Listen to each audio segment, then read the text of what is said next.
Dear students, এখন আমরা class 4-এর ইংলিশের মডেল অ্যাক্টিভিটি টাস্ক পার্ট 2 এর আনসারগুলো দেখব।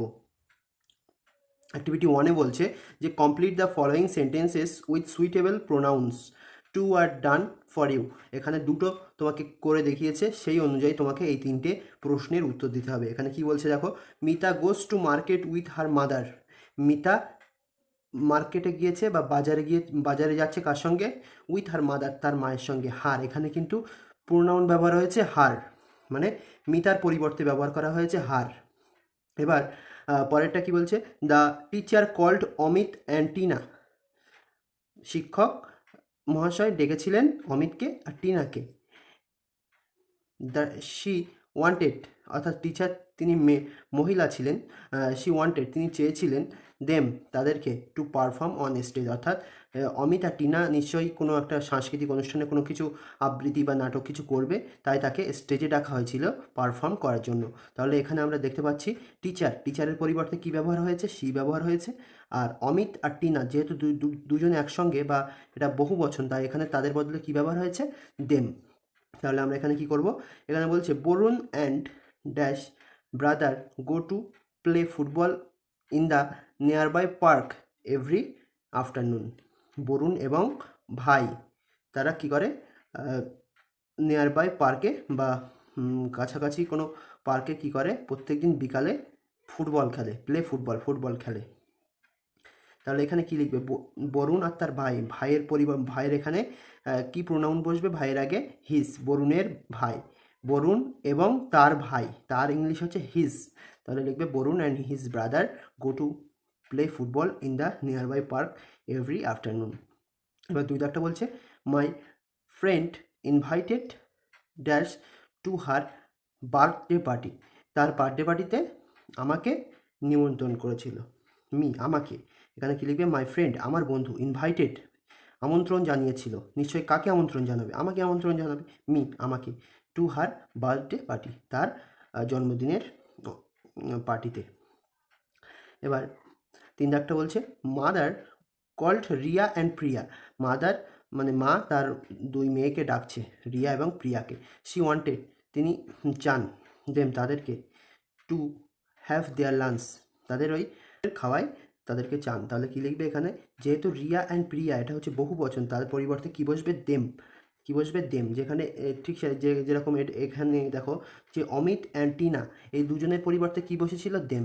এখানেও কিন্তু সেটা হয়েছে, রিয়া অ্যান্ড প্রিয়ার পরিবর্তে দেম হয়েছে। এবার অ্যাক্টিভিটি 2টা খুব সহজ। এখানে বলছে write antonyms of the following words choosing from the list given below. এখানে একটা লিস্ট দেওয়া আছে যে ইজি, স্টার্ট আর ইনডোর, এই তিনটে এই এখান থেকে বেছে নিয়ে এখানে লিখতে হবে। যে ডিফিকাল্ট মানে কঠিন, কঠিনের বিপরীত শব্দ কি? সহজ। তাহলে সহজ ইংলিশ কি? এই দেখো লেখা আছে ইজি, তাহলে এখানে কি লিখে দেবে? ইজি। তারপর আউটডোর মানে হচ্ছে বাইরে, ঘরের বাইরেকে বলা হয় আউটডোর। তোমরা আউটডোর গেম সম্পর্কে জানো যে ফুটবল, ক্রিকেট এগুলো ঘরের বাইরে খেলা হয়, তাই সেগুলোকে আউটডোর গেম বলে। তাহলে আউটডোরের বিপরীত শব্দ হচ্ছে ইনডোর বা ঘরের মধ্যে, ঘরের ভিতর। তাহলে ইনডোর গেমও তোমরা জানো যে দাবা, লুডো এগুলো, ক্যারাম এগুলো ঘরের মধ্যেও খেলা যায়, তাই এগুলোকে বলা হয় ইনডোর গেমস। তাহলে আউটডোরের বিপরীত শব্দ বা অ্যান্টোনিমস হচ্ছে ইনডোর। তারপর তিন দাগে হচ্ছে ফিনিশ মানে হচ্ছে কি?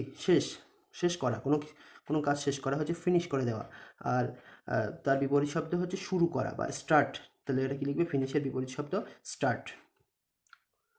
এবার অ্যাক্টিভিটি 3তে বলছে যে read the following jumble letters, rearrange those letters to make meaningful words by following the instruction given in brackets, make sentences with the words that you have formed.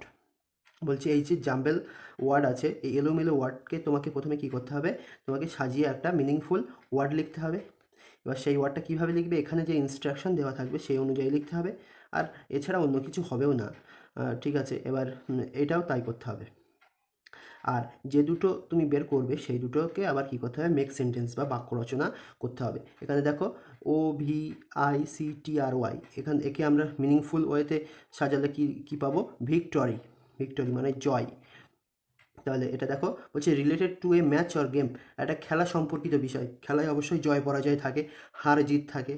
Victory মানে জিত বা জয়। তারপর ডিফিট, এটাকে meaningful ওয়েতে সাজালে কী হবে? Defeat হবে।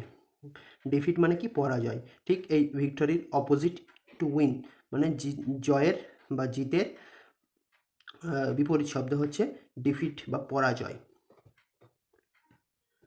এবার তোমাকে মেক সেন্টেন্স করতে হবে ভিক্টরি দিয়ে মেক সেন্টেন্স কী করবে? Victory depends on you. জয় তোমার উপর নির্ভর করে। তুমি ধরো একটা খেলা করছো, সেই খেলায় তুমি যদি ভালো করো তাহলে নিশ্চয়ই খেলাটায় তুমি জিতবে, আর যদি তুমি ভালো না খেলতে পারো তাহলে তুমি কি? হেরে যাবে। পড়াশুনোর ক্ষেত্রেও তাই, তুমি যদি ভালো করে পড়াশুনো করো তাহলে তুমি ভালো রেজাল্ট করতে পারবে, আর যদি পড়াশুনো ভালো না করো তাহলে রেজাল্টটা ভালো করতে পারবে না। তোমার পরীক্ষার রেজাল্টও কিন্তু তোমার উপর নির্ভর করে। সেটাও কিন্তু এক ধরনের ভিক্টরি বা জয়। এবার ডিফিট ডিফিট ডিফিট দিয়ে মেক সেন্টেন্স কী করবে? এ ডিফিট ইজ ভেরি পেনফুল। একটা পরাজয় খুবই বেদনাদায়ক, খুবই কষ্টকর। যে কোনো পরাজয় খুবই বেদনাদায়ক। জীবনে আমরা বিভিন্ন পরিস্থিতিতে হয় জিতি, না হয় হারি। সেক্ষেত্রে কিন্তু আমাদের অনেকবারই পরাজয়ের শিকার হতে হয়, সেটা কিন্তু খুবই কষ্টকর। তাহলে এই হচ্ছে তোমাদের যে কোশ্চেনগুলো ছিল তার আনসারটা আমি বলে দিলাম। যদি কোনো অসুবিধা হয় অবশ্যই কমেন্টে জানিও। ওকে।